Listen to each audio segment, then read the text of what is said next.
Olha só, pessoal, o comunista Zé Eduardo Cardoso já chegou tomando aquela lapada do Caio Coppola na CNN. O ex-ministro da Dilma tentou justificar aí a desaprovação do desgoverno Lula, dando aquela passada de pano como sempre, mas sinceramente as narrativas dele não colam nem entre a panelinha da esquerda. Nesse recorte aqui, pessoal, o Caio foi bem direto e com todo o seu conhecimento não deixou barato e esfregou umas boas verdades sobre todo esse desgaste do desgoverno, lembrando que é muito complicado defender o indefensável. As pessoas realmente estão cansadas de promessas vazias e discursos que não se concretizam. Chega de enrolação, meus amigos, bora pro vídeo. No final eu quero que você deixe também aí a sua opinião nos comentários. Sempre foram identificados como base eleitoral do governo Lula. Tem os nordestinos, mulheres, pessoas de baixa renda, mas agora eles também estão gostando menos do governo. Qual a sua avaliação? Com a aprovação em queda, como fica a situação do governo? Eu costumo normalmente dizer, e vou aqui repetir, que as pesquisas são sempre avaliações de momento, são fotografias de momento. Então elas são muito influenciadas por situações que estão postas naquele instante em que esta fotografia estatisticamente é retirada. Porém, uma questão que é importante, eu acho essa pesquisa significativa em face do momento político em que ela se coloca. E por que digo isto? O terceiro ano é talvez um dos anos mais importantes para um governo. É o momento que ele vai começar a ter entregas. É um momento em que tudo aquilo que ele foi gestando ao longo dos 2 primeiros anos, o primeiro ano ainda é um período nos 6, 7 primeiros meses de romance com o eleitor, depois começa a cair, o segundo ano é talvez o ano mais difícil, porque você ainda está colocando os programas para funcionar, às vezes nem tem a visibilidade necessária. É no terceiro que um governo, eu vou até brincar, se cria ou não se cria. Eu acho que esta é a questão central. A pesquisa, ela aponta, historicamente, uma situação desfavorável, mas do ponto de vista do balanço, nós vamos verificar que o número de pessoas que aprova e o que desaprova é muito parecido, até na margem estatística de erro.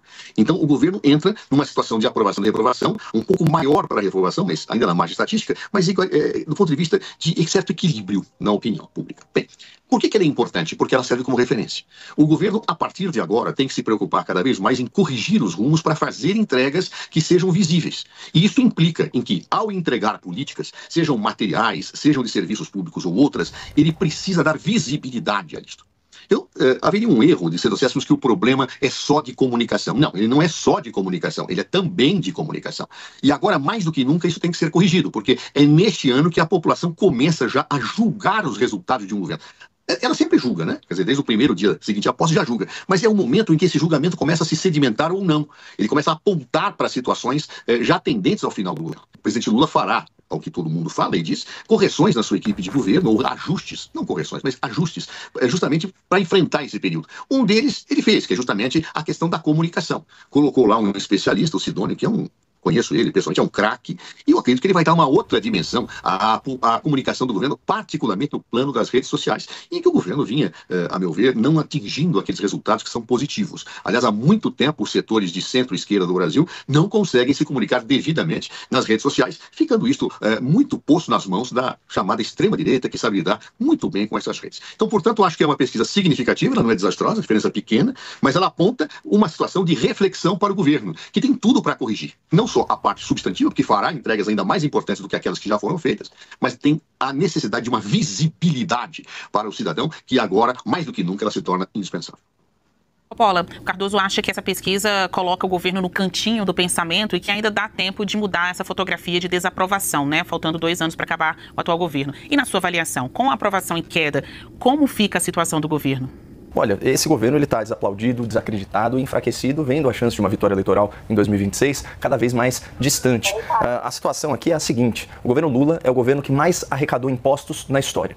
É o governo com a moeda mais desvalorizada entre as grandes economias em 2024. É o governo responsável pelo maior rombo fiscal que se tem notícia e pelo maior déficit já registrado nas empresas estatais. E agora, o governo Lula alcança mais essa marca histórica para sua coleção de maus resultados, como foi dito no enunciado. Pela primeira vez, o índice de reprovação do governo supera a sua aprovação e além da margem de erro, diga-se de passagem. E também, pela primeira vez, o percentual de pessoas que avalia positivamente o governo já é menor que o percentual de eleitores que reelegeu Lula e que reconduziu o PT à cena do crime. crime, para usar aquela expressão consagrada do próprio vice-presidente da República.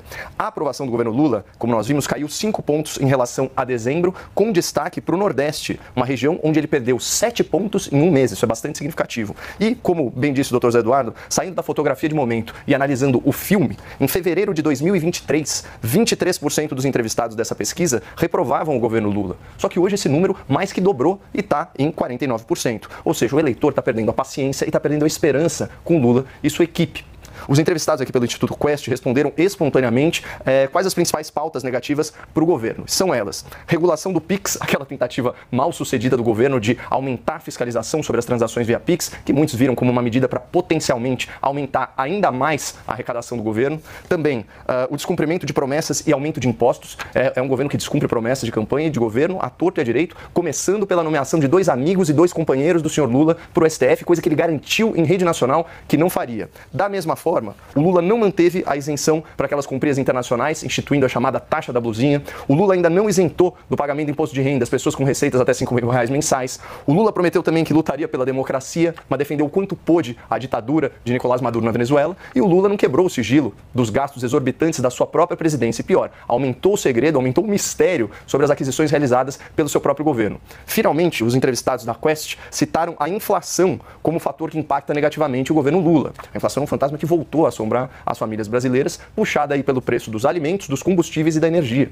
O escolhido do Lula para o Banco Central está liderando uma campanha agressiva de aumento de juros para combater esse mal. A taxa Selic está em 12,25%, mas a previsão é que essa alíquota seja reajustada para cima ainda essa semana.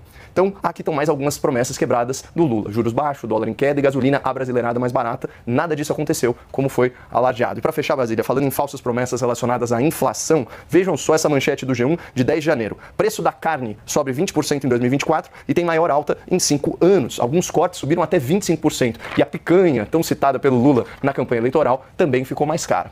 Aí, não tem amigo, não tem companheiro, seja no IBGE, seja no STF, que consiga dar aquele jeitinho. Não adianta manipular a estatística, não adianta censurar a rede social, não adianta fingir golpe, nem perseguir a oposição política. Quando a coisa dói no bolso e insulta demais a inteligência do eleitorado, a resposta nas urnas é inescapável. Vocês sabem, meus amigos, que o Lula prometeu muita coisa e até agora o que a gente vê é um mar de insatisfação, todos vocês sabem disso. O Cardoso tentou pintar um quadro bonito, mas a realidade está bem diferente. O povo está sentindo na pele as consequências das decisões aí do pai da mentira que estão sendo tomadas e isso não dá para ignorar. Bom, meus amigos, está aí a análise cirúrgica do Caio Coppola sobre essa pauta em questão e voltando sobre o assunto, gente, da desaprovação do desgoverno do Lula. A verdade é que a desaprovação do desgoverno, gente, tá aí para todo mundo ver. Não adianta fazer malabarismo verbal se a situação tá crítica. O povo quer soluções reais, não só narrativas bonitas que não saem do papel. E você, o que você acha de tudo isso? Deixe sua opinião aí nos comentários e se gostou do nosso recorte, seremos gratos aqui com o seu like. Um abraço a todos e até o próximo vídeo.